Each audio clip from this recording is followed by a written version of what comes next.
Welcome back to First Take. It was the miracle just off 34th Street Tuesday night as the Knicks erased a 22-point fourth-quarter deficit to take down the Cavs in OT, 122-115. They took a 1-0 series lead in the Eastern Conference Finals. Brunson led the charge late, finished with a game-high 38 points. The Knicks have had recent success since signing Brunson in the 2022 offseason. They've been to the playoffs 4 times, including consecutive conference finals appearances. The 4 years before Brunson, not so good. The Knicks had 1 playoff appearance and the 4th lowest win percentage in the association. And so, now that you can smell it a little bit in these New York streets, would a ring make Jalen Brunson the greatest Knick ever? Stephen A. Perk, you go first. You damn right. And this big body Brunson. Look, the New York Knicks hasn't been relevant since Moby Dick was a goldfish. And what has been the narrative? What has been the narrative, y'all, around the league, around Jalen Brunson? That you can't win a championship with a small guard as your leader.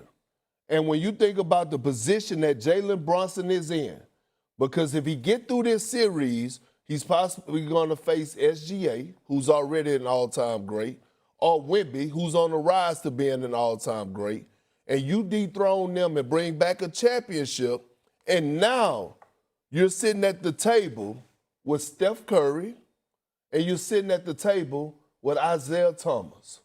2 small guards that got it done that led their teams to winning the championship. That in itself puts him as the greatest Knick ever. Yeah, I said it. I'm predisposed in favor of Jalen Brunson, Chicago's own. I root for him. I've been paying attention to him since he was a kid at Stevenson High School in Chicago, suburban Chicago. However, I'm going to play the old man, Perk. And by the way, I agree with everything you said, particularly about the small guard thing. I mean, to lead a team and be that size, you're like, this is amazing. But we cannot forget about Walt Frazier. We cannot forget about Clyde. Walt Frazier, first of all, Walt won 2 of them. Remember, he was on both of those Knicks teams in 70 and 73. I realized that it was more of an ensemble with Bradley and DeBusschere and Willis Reed and Dick Barnett. I realized they were sort of all equals. And so it wasn't, Brunson is clearly the best player on this team. Walt was not necessarily better than those guys I just named. And then he shared it with Earl Monroe on the second time. But he did it twice. He's an all-time great. He had one of the all-time great games to beat, Wilt. One of the all-time, they had to win that against the Lakers, with the Lakers, staring down the other end of the court, looking at the Knicks in awe. So, and I want to give a footnote, sort of Patrick Ewing. I covered Patrick's whole career, and I know they didn't win. The Knicks got there twice. Patrick was the player for that whole era, and that one Knicks team that lost to Akeem, Game 7, Pat Riley's fault. That's another story. But for now putting in Rolando Blackman for my man John Starks. Hello. But Clyde. That's the one but I have, Perk, with Brunson. And Brunson can get there. He can get there. And by the way, he's still got to win. He's still got to go through the Western Conference champ this time. Would 1 ring get him there, though? 1 ring. Man, Clyde's got 2. I don't want to just ring count. I don't want that to be the only criteria. And that's what I wanted to bring up before I pass the mic is I want to ask you, the story matters. The story matters, right?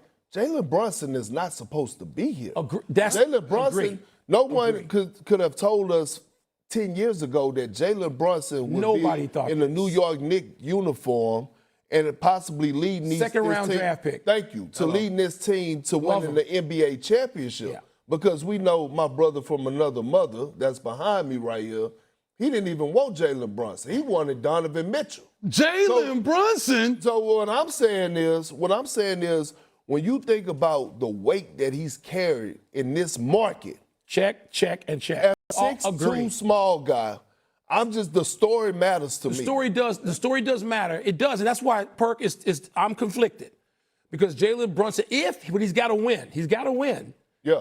But then I go back to, man, it's so cool to see Walt Frazier sitting in the Madison Square Garden. That's what I'm talking about. In there every night. For those of us of a certain age, Perk, I know you ain't close to that yet. In a different animal pursuit. Would he be the greatest Knick of all time, Jalen Brunson? Here's the thing. Perk, I absolutely agree with you. The narrative, the story matters. And Mike, my brother, I'm glad you said this because The Knicks are not. They're not the Charlotte Hornets. They're not a new. This is a legacy. This is one of the first teams in the NBA. They cannot be one greatest Knick of all time.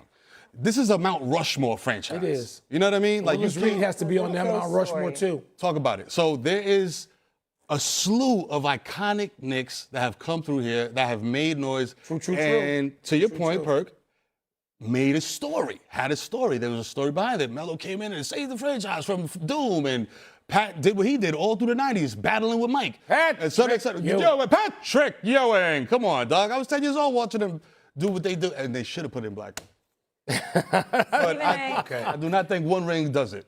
Okay, he would need more than Stephen one A. ring. I want to hear this now. First of all, one ring does it. Does it. The Queens guys always jump. And on top of it all, Kendrick Perkins is absolutely 1,000% correct. Wow. If Jalen Brunson, You ain't right. Go ahead, leads S.A. this team. Well, I need you to put your foot down because that's blocking the damn screen. No, you good. We can still see your face. We can see your face. I like America can't see this fly brother. Here's the deal. We can see it. Go ahead. Here's the deal. I like the sneakers though. Jalen Brunson, here's the part that you're missing, Will Bond and Merrill. Check this out, y'all. He's a little man. He's the number one option. He's the clear star of the team. No doubt. There is no Willis Reed on the team with him. There is no Dave DeBusschere on the team with him. There is no Earl the Pearl Monroe on the Black Jesus. You understand? Winston-Salem State's own. There is no dude like that on the team with him. And listen, Anunoby, Mikal Bridges, Karl Anthony Towns, all of these cats could play. Got mad love for them. But you are deferring to the 6'1" guard that was a second-round pick that before he arrived in New York, and let's clarify stuff like it. It wasn't that I did not want him in a New York Knicks uniform. It's that it was the Kevin Durant sweepstakes. You're right. Okay? You're right. Kevin Durant, we wanted Kevin Durant. I'm not But apologizing you did for better. that You to did this better, very day. Stephen A. getting Brunson, didn't you? That's further fine. review. But time out, y'all. Would've had Byron Be Formosa, honest. KD. First take. This is first take. Who would have thought that at the time?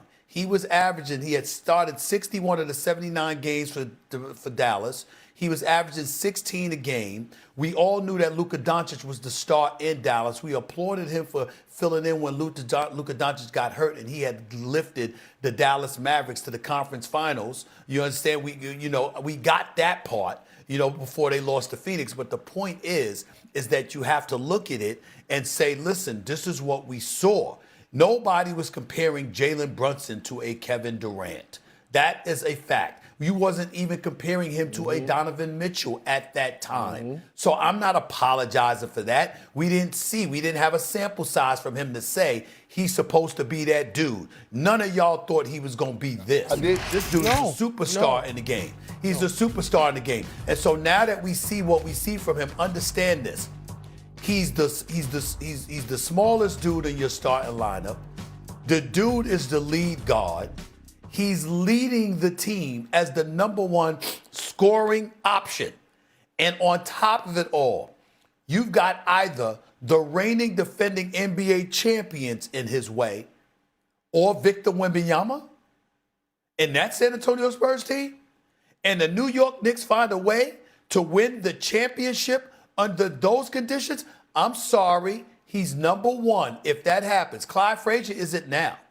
But if he pulls that off, Clyde Frazier was never the number one option.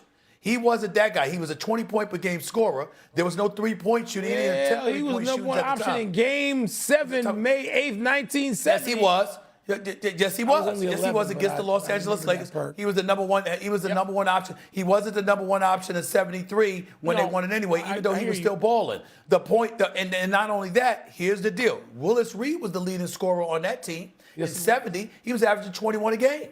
You understand? When he limped onto that court and hit two shots, it sparked the crowd, and we hold on to that to this very moment. We appreciate Walt Clyde Frazier. Look at Willis Reed right there, coming out of the tunnel, crowd going absolutely berserk. It's a big-time moment, and then hits his first two shots of the game.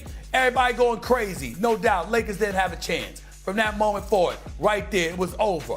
But listen, Brunson and what you see him doing this year, if he would have beat Oklahoma City or Victor Wembanyama, San Antonio Spurs, I'm sorry. There's nothing to debate. And listen, I love Patrick Ewing. Patrick Ewing never delivered the chip. Love Melo. Melo never delivered the chip. You understand? It's just a fact. We're talking facts here. You can bring in all the people, the supplementary parts that they had. Nobody brought the chip in the last 53 years. It's a fact. Jalen Brunson erases that and delivers a championship to New York City. He is officially the greatest New York Knickerbocker of all time. You get final word. Stephen A., respectfully, you're bugging. I like how you just glossed over. I'm not bugging. You have no idea what you're talking about. No, listen, Stephen no A., idea. listen.